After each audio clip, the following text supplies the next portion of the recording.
In 1991, the United States Department of Energy hired more than a dozen linguists, scientists, and anthropologists at a cost of about $1 million to come up with the perfect universal symbol to warn people about the presence of nuclear waste. The academics behind this project believe that such a design is necessary because thousands of years from now, our current languages and symbols will no longer be recognizable.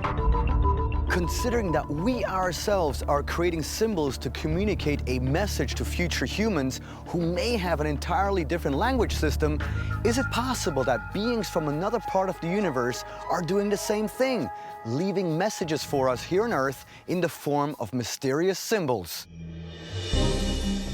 Arecibo Observatory, Puerto Rico, November 16, 1974. Early pioneers of SETI, the search for extraterrestrial intelligence, aimed the world's largest radio telescope at a cluster of stars 25,000 light-years away to send a transmission out into the cosmos. The coded signal consists of binary digits, zeros and ones, that form a message designed to notify other potentially advanced beings of our existence. This message into space, it was encoded in what's called binary code because it's the simplest around. Listen, we're trying to send a message to the aliens, and because you don't know anything about them, you have to make this as obvious as possible.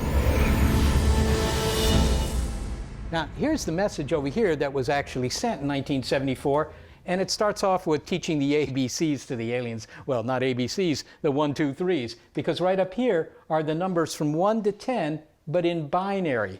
And anybody who has thought about binary should be able to figure that out, including the aliens. Right underneath that is this funny thing here, has the numbers 1, 6, 7, and so forth. Those are the atomic numbers of the elements that make up our bodies: hydrogen, carbon, nitrogen, oxygen, and phosphorus. The coded message also contained information about our DNA, the figure of a human, a graphic of the solar system, and a graphic of a radio telescope. For decades, SETI scientists wondered if their cosmic message would ever be received or answered. Then, nearly 27 years later, there appeared to be a response. Hampshire, England, August 2001. Next to the Chilbolton Radio Observatory, 2 crop formations appeared in a field. Both were unlike any other ever found. They were both pixelated, meaning that when you're on the ground, you couldn't perceive what the crop circle was, but once from the air, you could readily identify the pattern.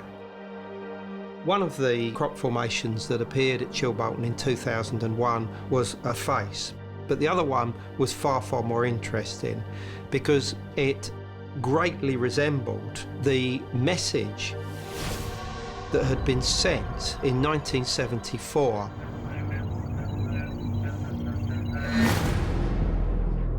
There were very, very subtle differences between the two. They looked identical, but when you actually looked at them, the differences gave a key that seemed to be almost like an answer. One of them was the fact that the human being that we sent out, when it came back, it had what appeared to look like some kind of grey alien with a large head and a small body. It also had a different system of planets, which suggesting it's a different solar system, and also had a different DNA sequence as well.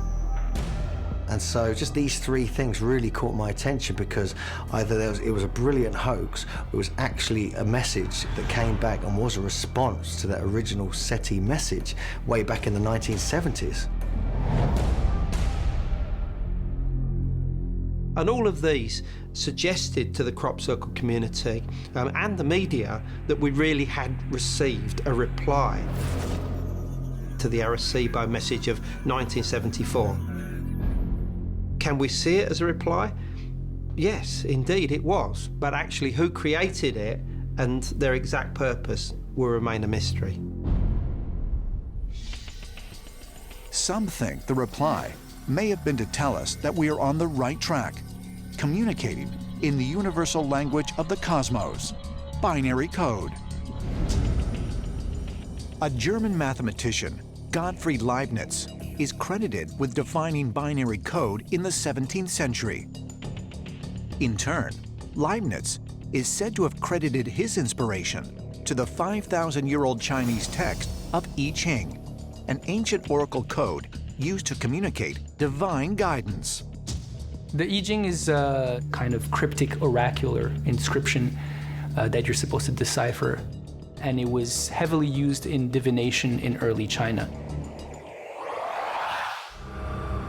Washington, D.C., May 2014. NASA researchers, in conjunction with SETI scientists, publish a manual enlisting archaeologists and anthropologists in the search for evidence of extraterrestrial communication. The 330-page document, entitled Archaeology, Anthropology, and Interstellar Communication, details means and methods beyond binary code and radio signals that scientists should consider as potential communication from extraterrestrials. Singled out in the document are rock art and carvings, including the Neolithic petroglyphs of Northumberland, England. Although the document does not directly attribute the art to extraterrestrials, it does propose the possibility that it could be tied to otherworldly communication. Throughout the world, there are petroglyphs and other rock art that are actually quite similar all over the earth. We have to wonder if there's not some parallel that's going on. I think that we have to start looking at these symbols and ask, how did it originate and from where?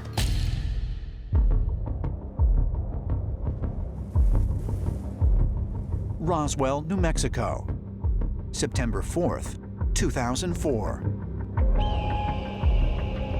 While tracking deer in the desert, just 11 miles from the famous Roswell crash site, Robert Ridge came across an object sticking out of the sand. A small, triangular-shaped rock that is completely uniform in color and has a circular design on top of it that isn't etched into the rock, but actually protrudes from it. Thought it was really cool when I first picked it up. Then got it to the truck, brushed it off, and then I was like, you know, in awe. And I was like pinching myself, what is this? I thought it was very unique and very special right off the get-go, and I still do. The Roswell rock, as it has come to be known, measures roughly 1.5 inches thick by 2 inches wide. Meticulously etched out of the face of the triangular stone are circles and crescents. Robert Ridge is convinced that this symbol is meant to convey a message. And after studying the rock, he discovered an uncanny correlation between the symbols and the magnetism of the stone. We found the rock has magnetic properties. A friend of mine kept hounding me about it, and he finally brought a magnet of his own and said, here, do this. So we did, and we found out that it has, it's pretty cool.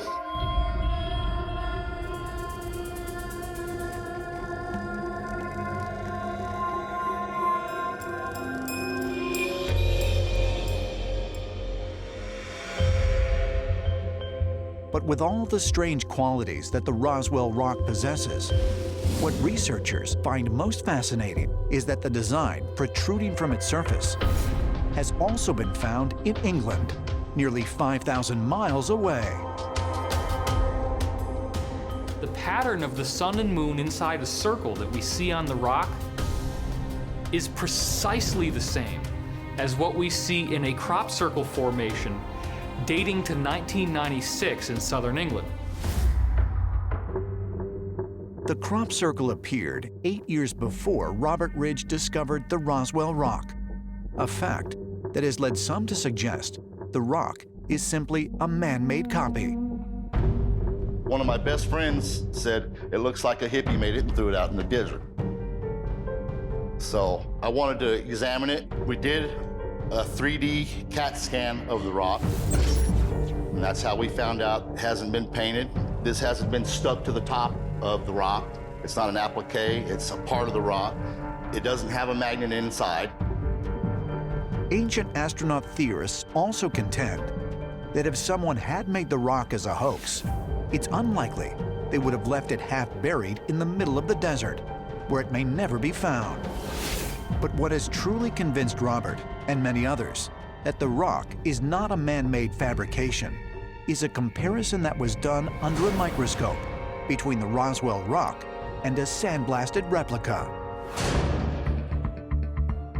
We started looking at it under magnification.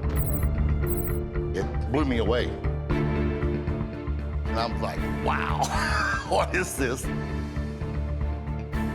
It's proven to be everything I thought it was so far, in my opinion. One of the first researchers to investigate the connection between the Roswell Rock and the crop circle in England was investigative journalist Linda Moulton Howe. She is convinced that within the design is a message. If we are dealing with advanced intelligences, and you assume that throughout the universe, all solar systems, all galaxies, there have to be some, we'll call them baselines. Moons, suns, and skies would be the common denominator. Something is trying to teach us humans about astronomy, the moon and the sun and the tracking of the symbols.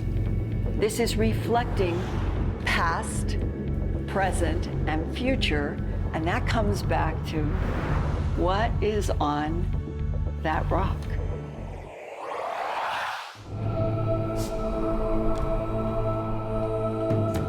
Fredericksburg, Virginia, 1752. 20-year-old George Washington is initiated into a secret society, the Freemasons. Among his fellow members are many other founding fathers, like Benjamin Franklin, John Hancock, and Paul Revere. But what is Freemasonry? What role did it play in the founding of the United States?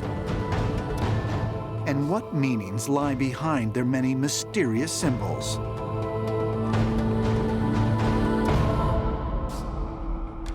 There are a lot of theories about the true origins of Freemasonry. What we know for a fact is that definitely with the age of the Renaissance, this is when people decided to start studying ancient civilizations and see, was there any knowledge in those civilizations that was lost?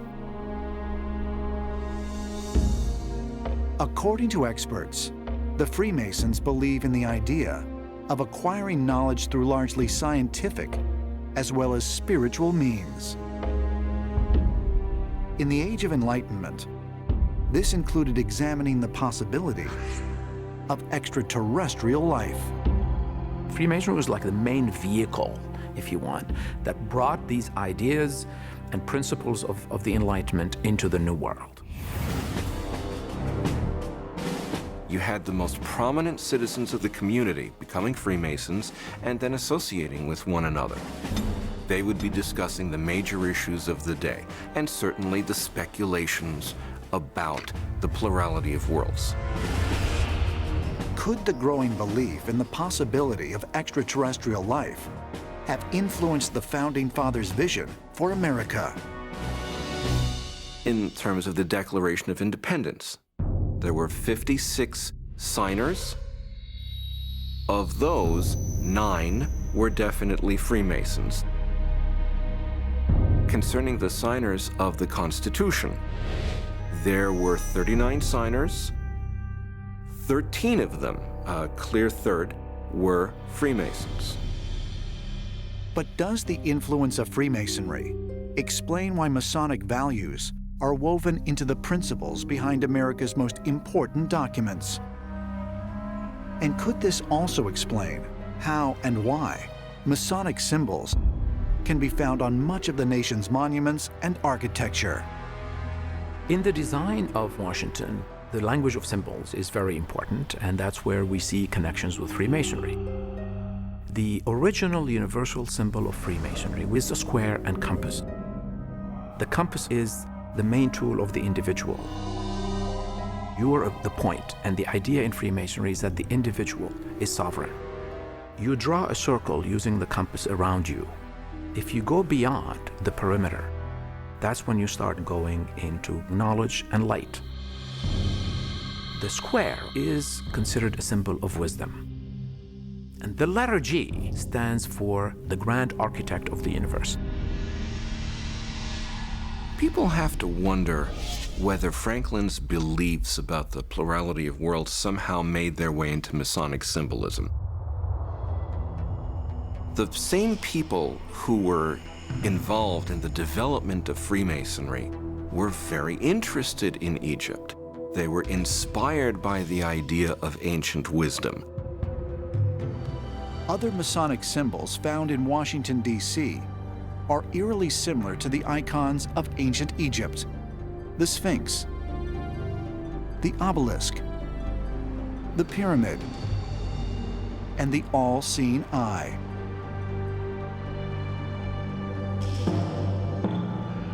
If you were to pull out a dollar bill right now and look at it, you would see that on one side is a depiction of the Great Pyramid of Egypt with an all-seeing eye at its apex.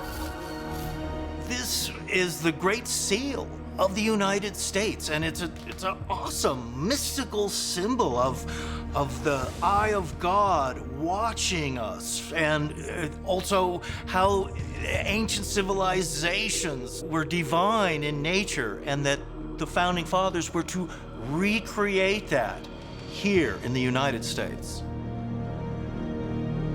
The idea is we need a source of light in order to help us become enlightened. We cannot do it alone. Now, that, to the founding fathers, is whatever is out there that is keeping an eye. And there is a belief that this experiment did not just happen. It was necessary to help the human condition make a major leap. It's like the alignment of the stars. Providence was there, watching and interacting. Why did this group of 18th century men, who set out to build a nation based on principles of logic and reason, attach such importance to pre-Christian symbols and ancient mysticism? And who, or what, did they believe was watching over them? God, or something else? According to ancient astronaut theorists, the answer can be found in an 1866 lithograph of George Washington that resides in the Library of Congress. There's a famous painting of George Washington as a Freemason, and over his right shoulder is an unusual scene of Jacob's ladder ascending to heaven and what seems to be some kind of spaceship there in the sky. In the biblical story of Jacob from Genesis 28, Jacob witnesses angels ascending and descending a ladder from heaven. But in this painting, the ladder comes not from heaven, but out of a dark, round object emitting multicolored lights. Although Jacob's ladder is a popular symbol of Freemasonry, is it possible that this image is attempting to depict something else, something of an extraterrestrial origin? Isolated in the Pacific Ocean, more than 2,000 miles off the coast of Chile, lies one of the most mysterious places on Earth, Easter Island. This tiny landmass is home to nearly 900 monolithic stone statues carved out of volcanic rock. 2,564 miles to the east, isolated 7,000 feet above sea level, are the ruins of a mysterious lost city of the Inca called Machu Picchu. And 10,742 miles away, on the opposite side of the world, lies Mohenjo-Daro, a site where ancient astronaut theorists believe a nuclear explosion may have occurred in the distant past.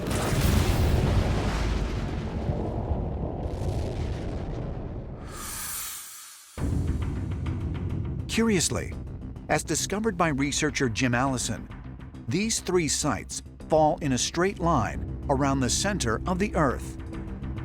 And with just a minor margin of error, it also runs through a number of other mysterious ancient sites. We have the Giza Plateau, we have Nazca, we have Angkor Wat in Cambodia. All of these extraordinarily important, powerful, sacred places were all built in a straight line. Now, this cannot be an accident. This cannot be a coincidence. The line also encompasses the ancient Sumerian city of Ur, the ruins of Petra, Jordan, and Persepolis, the capital city of ancient Persia. There are all these different sites that seem to line up.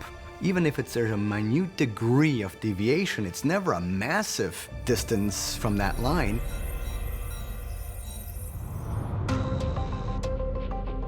How is it that so many important ancient sites across the globe all follow this line?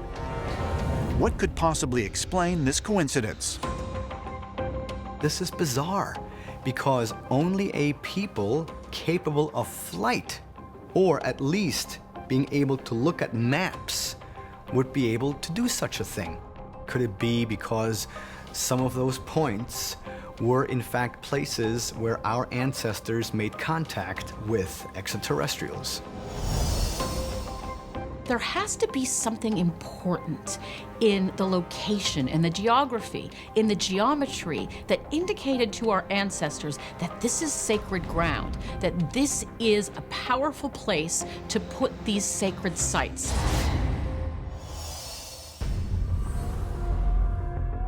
Ancient astronaut theorists say evidence of extraterrestrial intervention can also be found by looking at how early humans aligned their most important sites with the stars. At the Giza Plateau in Egypt, the layout of the three Great Pyramids aligns perfectly with the belt stars of the constellation Orion.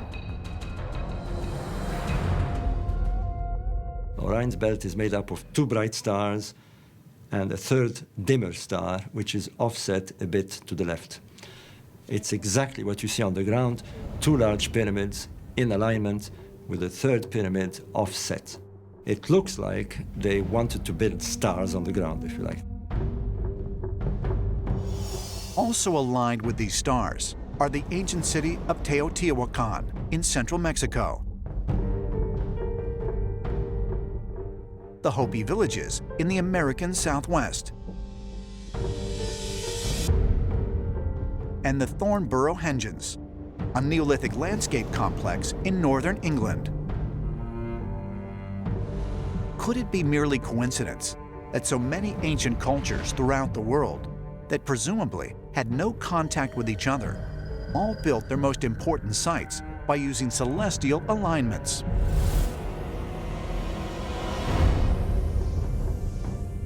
Look, this is not something that can be explained away as a coincidence.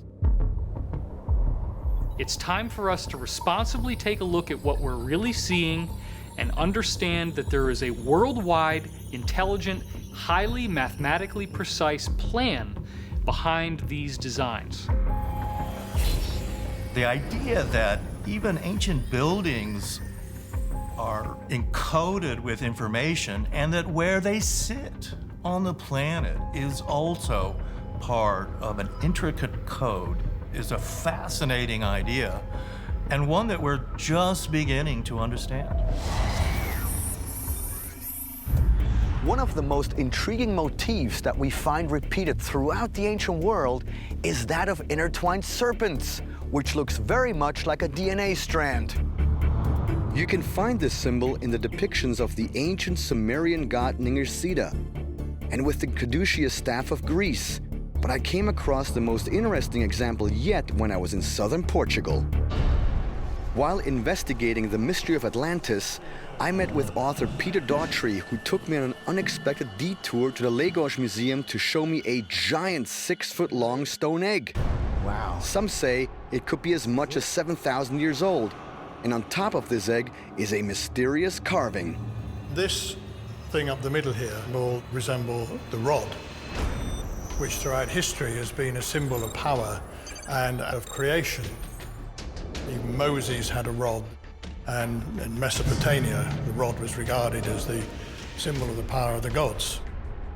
And it reminds me of what might be a double helix symbol, which is very interesting because the ancient astronaut theory suggests that a long time ago, advanced extraterrestrials saw that there was potential for intelligent life, and with a target mutation of our genes and theirs, essentially we became who we are today. Alaska, the largest of all U.S. states.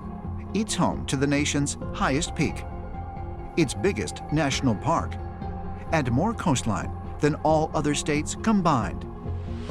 For ancient astronaut theorists, the dense uninhabited wilderness of Alaska conceals a multitude of mysteries and perhaps an extraterrestrial presence. Within this area, incredible amount of weird things take place. We have paranormal activity, the appearance of strange cryptids and other monsters of time and space, as well as the manifestation of UFOs and mysterious lights. Within this region of anomalous activity stands Mount Hayes, one of Alaska's tallest peaks and a place where UFO sightings are reported with great frequency. Many people have seen UFOs, flying saucers, strange lights flying in and around Mount Hayes. Now, there's no road that can go up there. The only way to get to Mount Hayes is to actually fly there, which most people don't do. So what are these craft that are flying around Mount Hayes? For decades, eyewitness testimony was the only evidence to support the notion that Mount Hayes was a UFO hotspot. But in 1995, declassified CIA documents revealed that Mount Hayes was the focus of a top-secret government project called Stargate.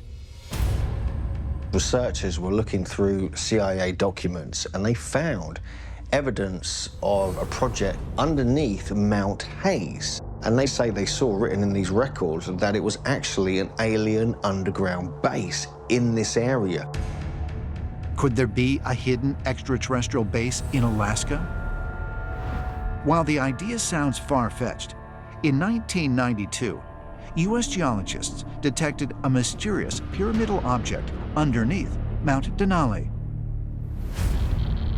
Seismic instruments revealed that the top of the 550-foot-tall pyramidal object lies 150 feet below ground and just 130 miles southwest of Mount Hayes.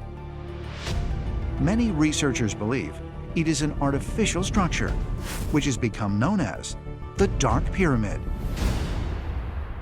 The Dark Pyramid is this massive pyramidal structure under Mount Denali, which is said to be twice the size of the Great Pyramid of Giza and made of black stone. Investigative journalist Linda Moulton Howe has spent years researching the Dark Pyramid and has interviewed a number of people who claim to have information about the mysterious underground structure, including one man who claims his father has actually been inside the Dark Pyramid. He said that his father was working for Western Electric and ended up as a very skilled electronic engineer being asked to go to a location west of what was Mount Denali. His father told him that there was a big freight elevator that was sticking up out of the ground. And when he got to the bottom, opened up into full bore room, work, offices. The father is introduced to the fact that they are at the bottom of a pyramid, and that at each of the three corners, they had these offices that were actually monitoring energy. And the father tells the son, who got in touch with me, we are measuring energy coming out of this pyramid that is enough to power the entire country of Canada. The stories of the Dark Pyramid are pretty interesting, and you've got to wonder if there is not some kind of power plant that's there underground in the middle of Alaska, and if this Dark Pyramid isn't some kind of extraterrestrial base.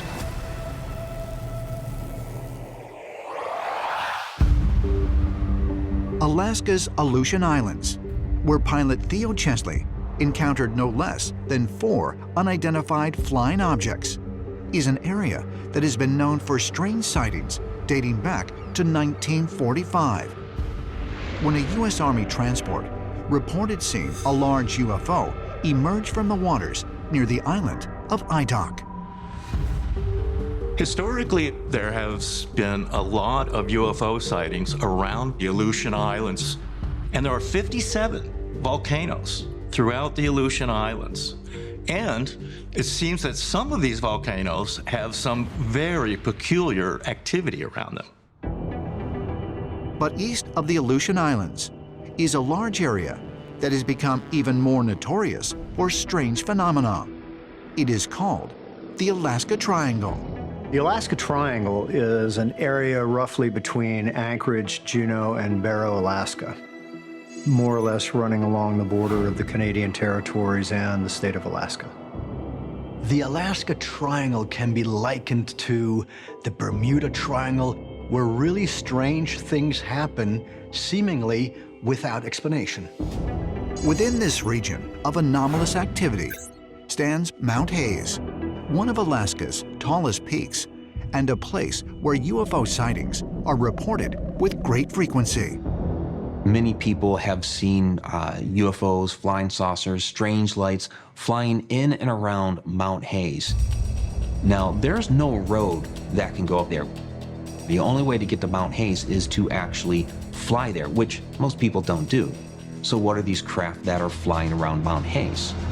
For decades, eyewitness testimony was the only evidence to support the notion that Mount Hayes was a UFO hotspot.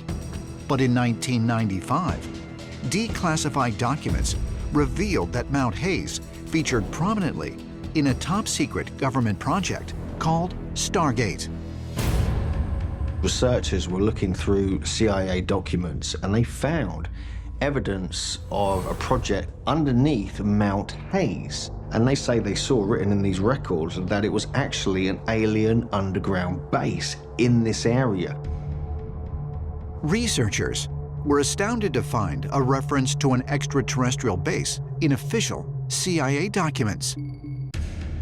And just as intriguing is how this information was obtained. According to the declassified documents, the existence of an alien base beneath Mount Hayes was gleaned from a top-secret experimental investigation technique used by Project Stargate, a technique called remote viewing.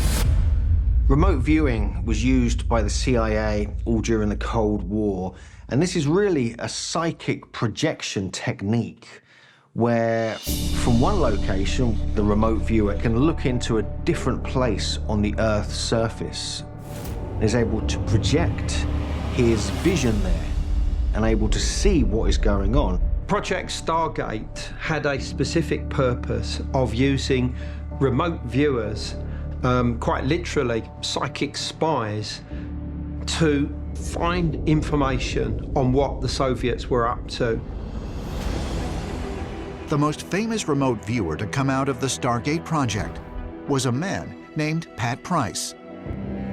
Price was the first to report what he believed to be an alien base under Mount Hayes. He would sit down and draw what he sees, and he was deadly accurate on his predictions. One time, Pat Price remote viewed Mount Hayes and saw that there was structures that were under the mountain, tubes, tunnels, and he was intrigued by that, so he went deeper. Pat Price saw within Mount Hayes what he described as geographical instrumentation. He saw computers. He also described these strange humanoid creatures that were within the mountain. And they were working alongside human personnel, which he believed were military personnel. Price began to fear that he had seen something he wasn't supposed to see, and told friends that his remote viewing of the secret base under Mount Hayes had put him in grave danger. In Las Vegas, just as he checked in to the Stardust, somebody deliberately bumped into him and he felt a sharp pain in his leg. And that evening he started to feel unwell, and the following morning he had convulsions and he died. What's really strange about Pat Price's death is that the hospital didn't even notify the wife, and they had him cremated. I think it is fair and reasonable to ask the question if Pat Price's mysterious death does not enter into a long lineage of similar tragic deaths of people that are whistleblowers or are stepping out of line and saying things they shouldn't say about things they have witnessed or know about.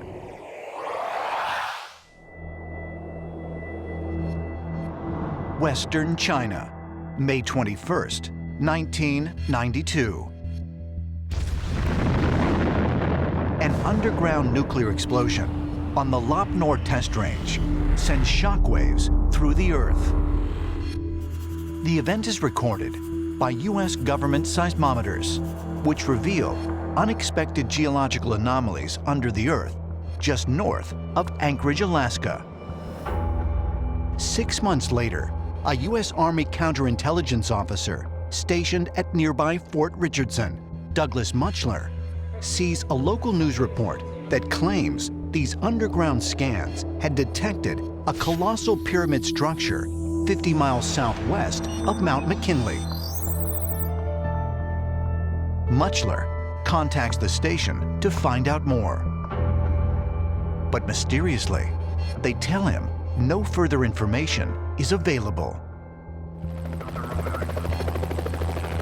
There has been talk that there's a pyramid up in Alaska, but nobody seems to be investigating that. Maybe because it's so remote, or maybe they have investigated it and they just don't want to tell us about it. Frustrated by the lack of information, Sergeant Muchler contacts journalist Linda Moulton Howe, who reaches out across her network, searching for anyone that could shed light on the Alaska Pyramid story. Soon after, she receives a response from a man who requests to remain anonymous. He claims his father was an engineer who got a first-hand look at the secret pyramid. His father had had a Navy career and then was asked to continue to work in Alaska on a very special project that involved something underground that put out a lot of energy. There were mining shaft elevators on the surface. He would go down to the base of a huge underground pyramid. His work was to try to understand how this was giving off what they estimated was a gigantic amount of energy. But he never would talk because this was a government secret. There is no doubt in my mind that there is a cover-up going on and that something was found there in Alaska. I think the reason why it's been covered up is that we would have to completely rewrite the science of human origins, the concept that at one point there was a global industrialized civilization that had reached a technology that is in fact superior to our own, because we cannot easily build pyramids like this today. Could it be, as some ancient astronaut theorists suggest, that the United States government is hiding the Alaskan pyramid until they can fully comprehend and harness its power? Pilot Theo Chesley has reported one of the most significant and credible UFO sightings in recent Alaskan history. The incident caught the attention of author and researcher David Childress, who traveled to Anchorage to meet with Chesley and examine the evidence of his harrowing encounter. Hi, Theo. Hi, David. Nice to meet you. Nice to meet you. I understand you have a very interesting story to tell. Well, I do, and it happened right here in this aircraft. You've been flying here for quite a few years, right? Yeah, about 35 years. So when was this first occurrence? Well, we had a flight back in October of 2019. We were northeast of the mountain. We were probably 30 miles from the mountain. We spotted something in the sky, and this is what we saw. Did it seem to have a cloud around it, or? No, it had like a tail on it, a little bit of a wisp coming out of the back. So I'm looking at it going, okay, what is that? As we started to come towards the mountain and fly by it, this horizontal disc turned vertical and came over and sort of parked by the mountain and held its shape. So it had been moving and then it stopped? It stopped by the volcano. So I'm like looking at it going, okay, if this is a smoke ring, it's not gonna hold its shape, it's not gonna stop, it's gonna dissipate. It held its shape the whole time. And had you ever seen anything like this before? I'd been flying, 35 years and 15,000 hours of flight time, most of them in Alaska, and I had never seen anything like this.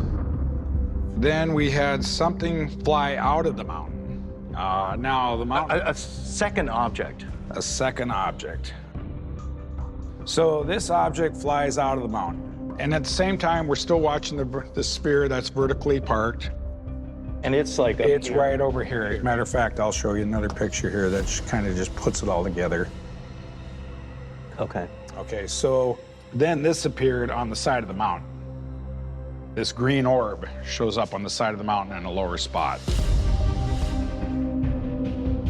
The next picture we take, this is what happened to the vertical sphere in the sky.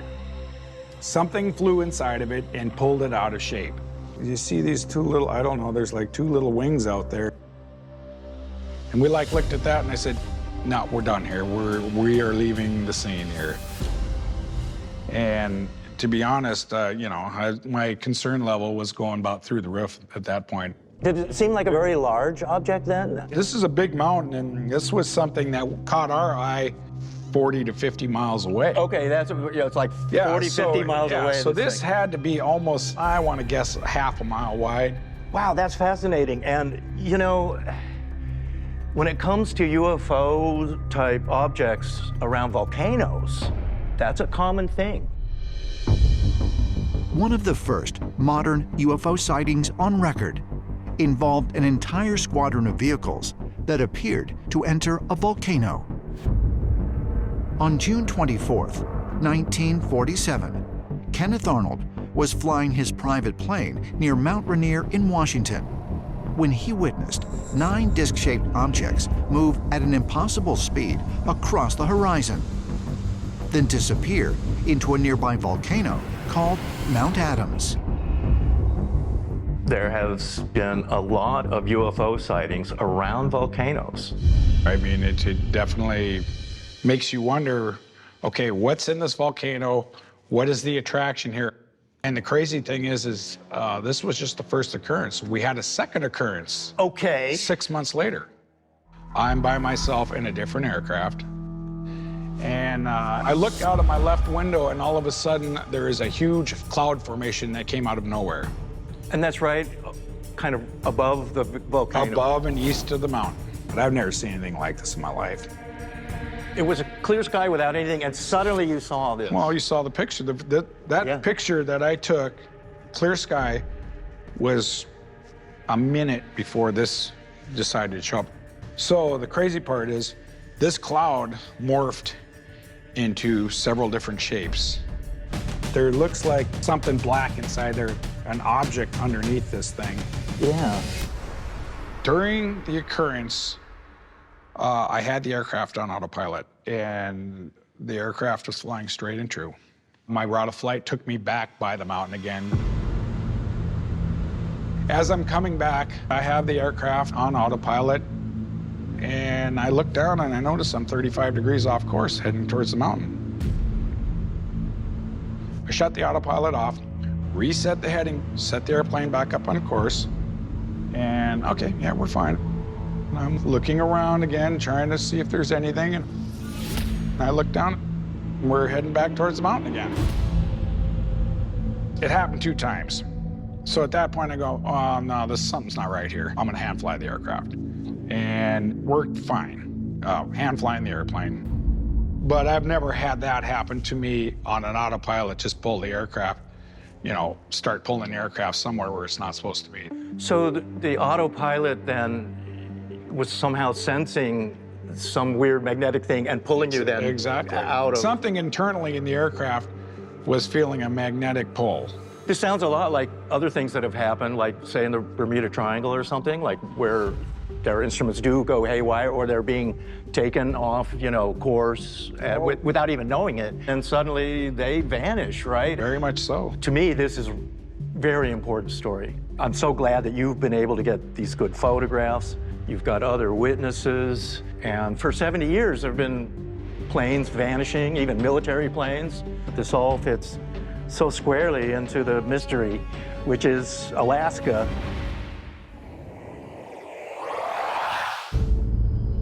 La Democracia, Guatemala, June 2019.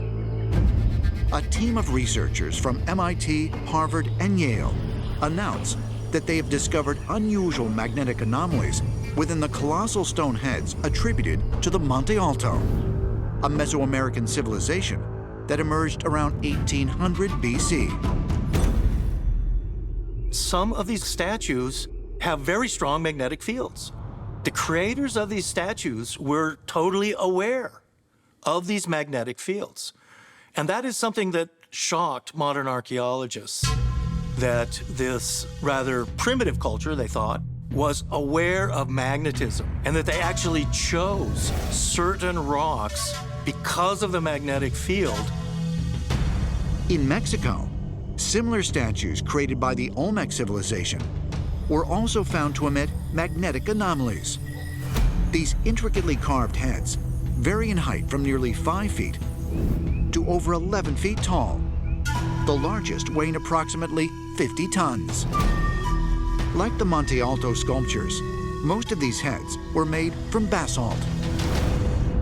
Basalt has large quantities of iron and magnesium in them. The Olmec were so precise with knowing where the magnetic fields were that they actually carved the structure around these anomalies. So when scientists use a magnetometer around the stone statue, they notice the nose and the cheeks, around the chin, the magnetic fields are strongest there.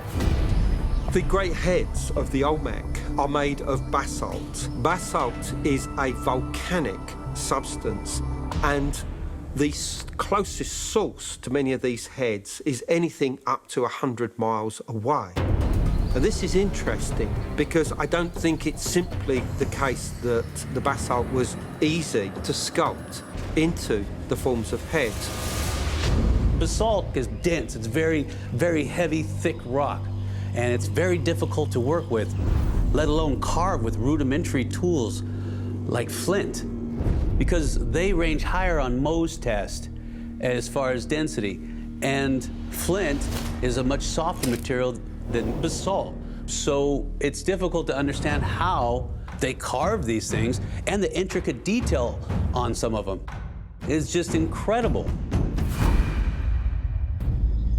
With these stone giants, it really is a question as to why they chose these specific types of rock.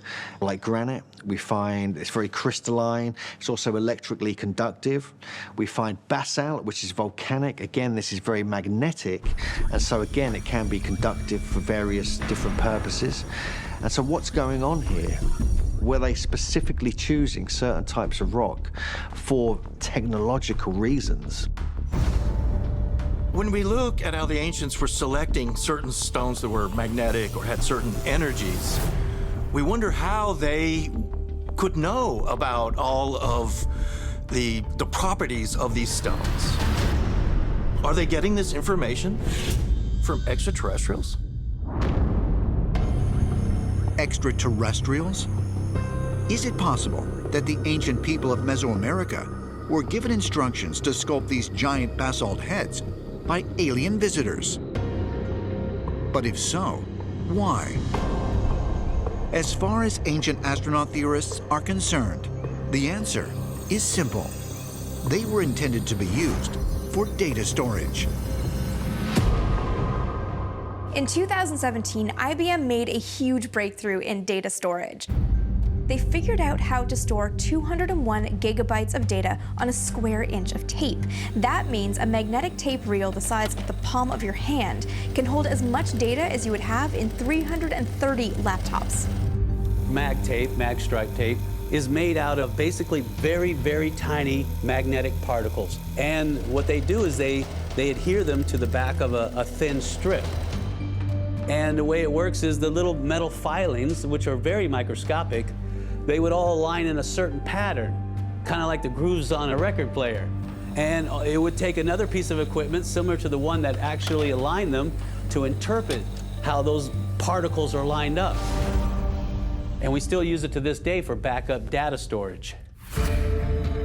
And so once again, we have to ask ourselves if these statues were in fact devices that had recorded information, and information could be extracted from them, like a computer hard drive or something like that. And so there's this energy associated with them. Most people don't even realize when they're looking at some of the artwork or some of the sculptures or carvings that the ancients did, they can't figure out how did they know about magnetic fields? How did they understand? Well, maybe there's a technology there that we don't understand today. We've been looking at these objects primarily at the macroscopic level. What do they look like? But maybe there's information inside them encoded using nanotechnology. Why is that likely? Because we ourselves are doing the same thing. By trying to store information for thousands or millions of years, you end up going to the same physical materials and solutions that the hypothetical ancient aliens may have also figured out how to use. Aswan, southern Egypt. March 1813. Swiss explorer Johann Burckhardt is traveling north along the Nile River when he comes across 3 massive stone heads protruding from the sand. 4 years later, a thorough excavation reveals a 3,200-year-old temple complex. The Abu Simbel Temple, as it is now known, contains some of the largest stone statues ever constructed in the ancient world. In 1244 BC, the Egyptians built in a mountain an incredible temple complex devoted to Ramses the Great. These statues are colossal. They're 64 feet tall, and the Egyptians would visit Abu Simbel, and they would see their king, their pharaoh, as this great godlike being in his perfection. And people would understand that their king, their pharaoh, was in fact a god incarnate. Twice a year, on February 22nd and October 22nd, the dawning rays of the sun pass through the temple entry. The light travels 185 feet through a great hall of stone giants, and for 20 minutes shines directly upon the carved statues of the Egyptian gods Amen, Ra-Heraktates, and the pharaoh Ramses II, located at the end of the temple. These colossal stone statues serve more than just an artistic purpose, more than a political purpose. That purpose, we're told, centers around the idea that these colossal statues are transmitters. They're utilized as a mechanism of drawing down cosmic energies, cosmic forces that then can be emitted into the surrounding area.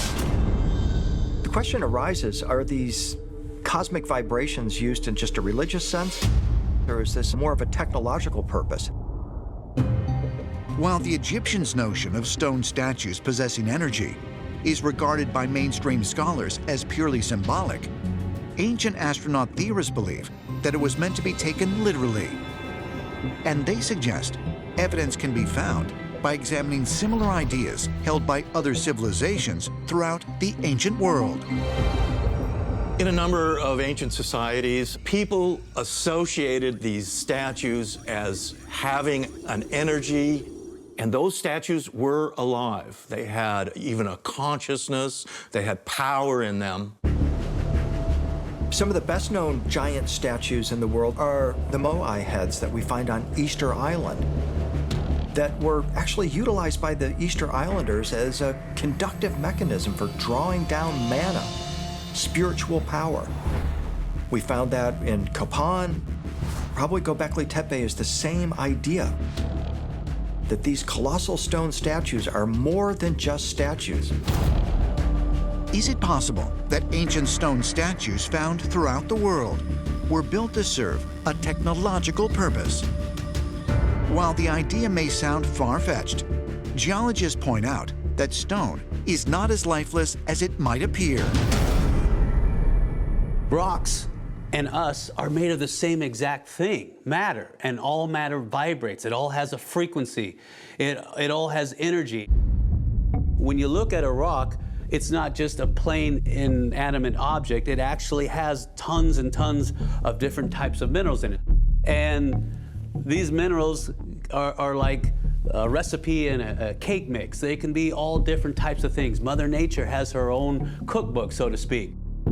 Stones give you a different feeling. I mean, some stones will feel warm.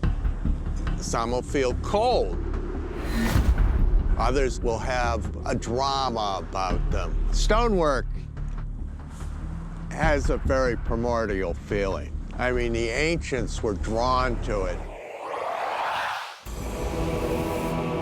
For centuries, visitors to the Mediterranean island of Sardinia have been greeted with strange and mysterious stories that a race of giants once lived there, thousands of years ago. But other than the presence of hundreds of bizarre monolithic stone structures, there had been little physical evidence after 1953 to convince mainstream archaeologists or even ancient astronaut theorists that the myths about giants ever had a basis in reality.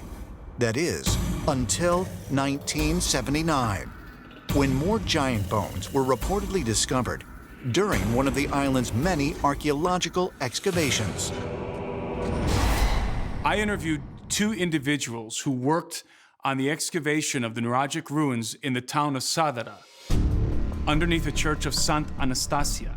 Both of these individuals dug up, at different periods of time, multiple skeletons of giants from 9 to 12 feet tall. And then the bones of the giants would go into the church and then disappear overnight. There have been hundreds of excavations in which the bones of giants have been allegedly unearthed and then secreted away. Before we left the island of Sardinia, Marty and I were supposed to finally get access to an actual giant bone. That was all set. And then we received notifications that the guy pulled out and he was not going to show us the giant bone.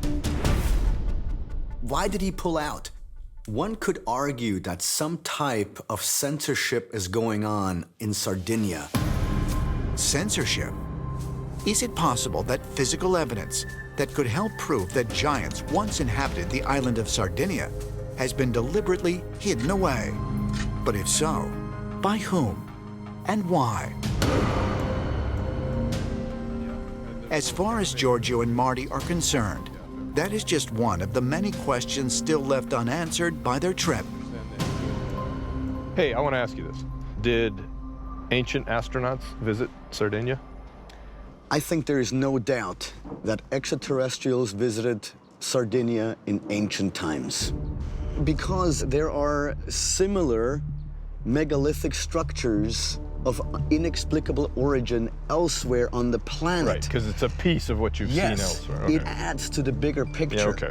Our ancestors were all visited by the same teachers. You know what? I respect that immensely, because I think that's the correct scientific way to go about things. You start with a supposition and then put it to the reality test, put it to the real world, put it to the evidence. I want to become convinced by the data. Well, if I have accomplished anything with you, I hope that you continue looking at other places and be like, you know, that Giorgio guy, he has a point. You want me to be convinced? Yes, exactly. And that's a key point. You look me in the eye and you say, you know what, I am convinced that ancient astronauts visited this planet and sowed the seeds of what inspired people to build these things.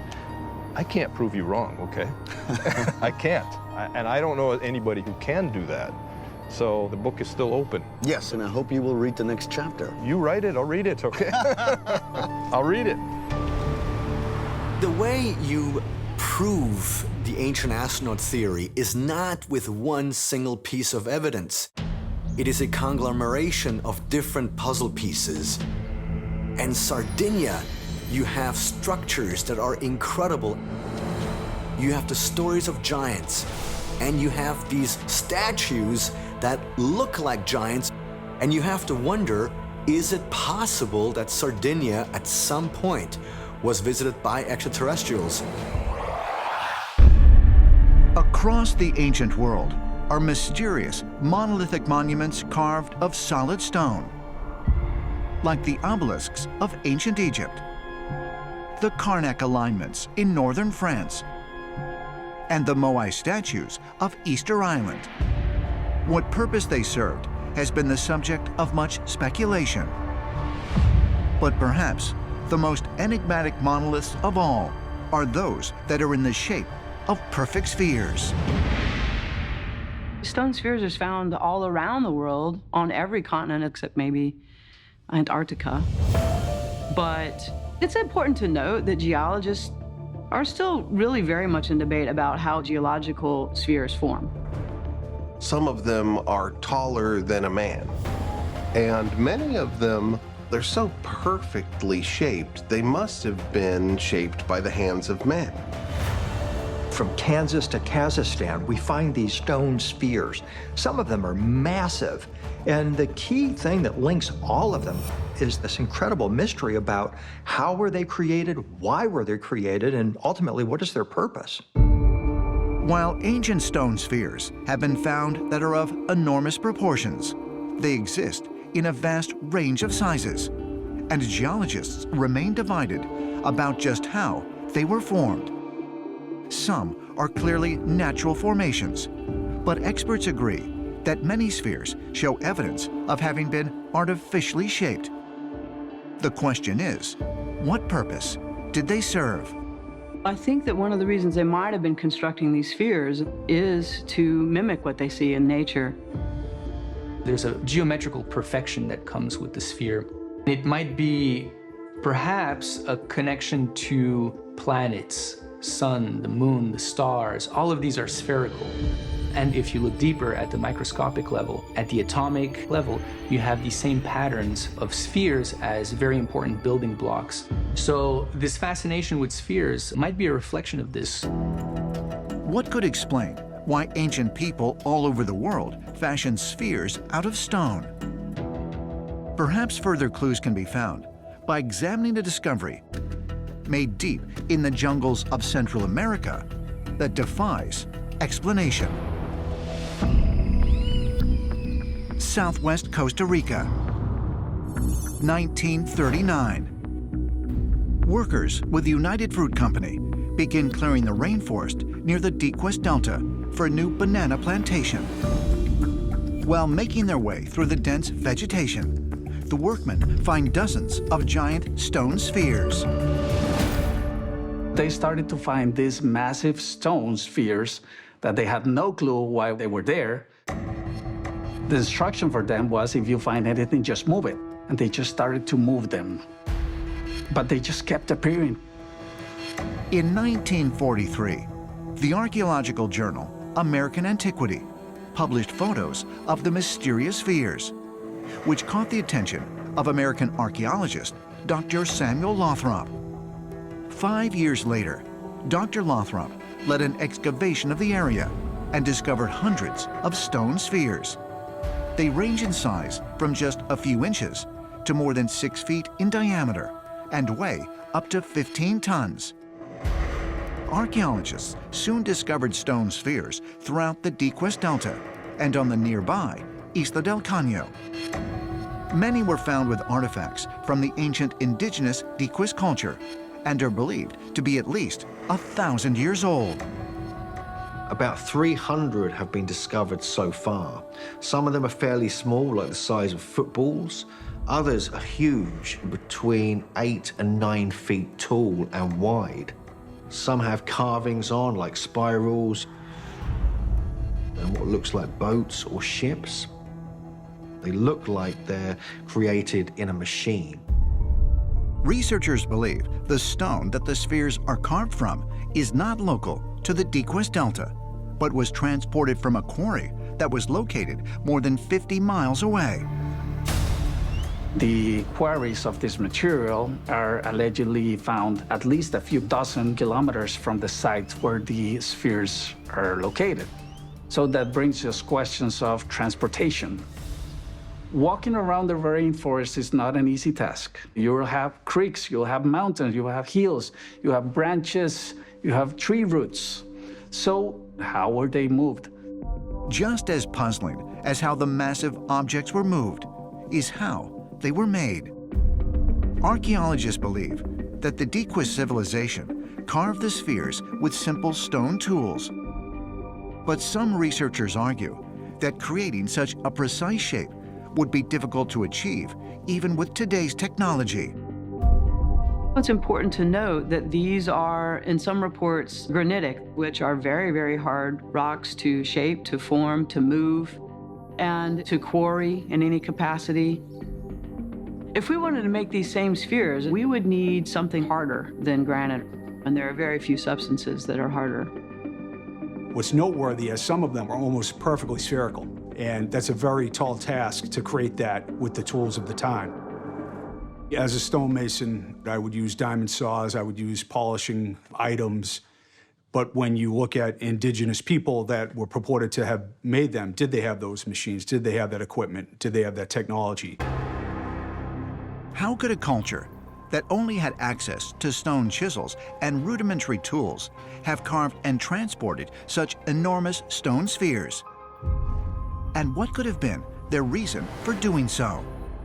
Since the United Fruit Company started moving the spheres, we do not know the original location of most of them. You start to wonder, what if we could go back in time and see the exact location of all the spheres? What would they show? Would they show a pattern? Would they show a constellation map? Would they be like the Nazca lines, like a pattern that you could only see from above? Although documentation to explain the spheres does not exist, according to local legend, they were created by the gods. One very interesting explanation for the Costa Rica spheres is that they were created by Tara, the god of thunder, who used some sort of a blowpipe to shoot these spheres out of the pipe in order to push back hurricanes.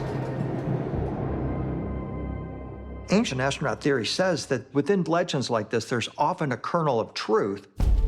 And so you have to wonder, is this a calling card from some extraterrestrial entity, a sky god, Tara, with some sort of message? To me, the ancient legend of the god of thunder illustrates an example of misunderstood technology. Clearly, those spheres themselves never descended from the sky, but maybe our ancestors saw the appearance of a spherical craft by the extraterrestrials who visited us thousands of years ago.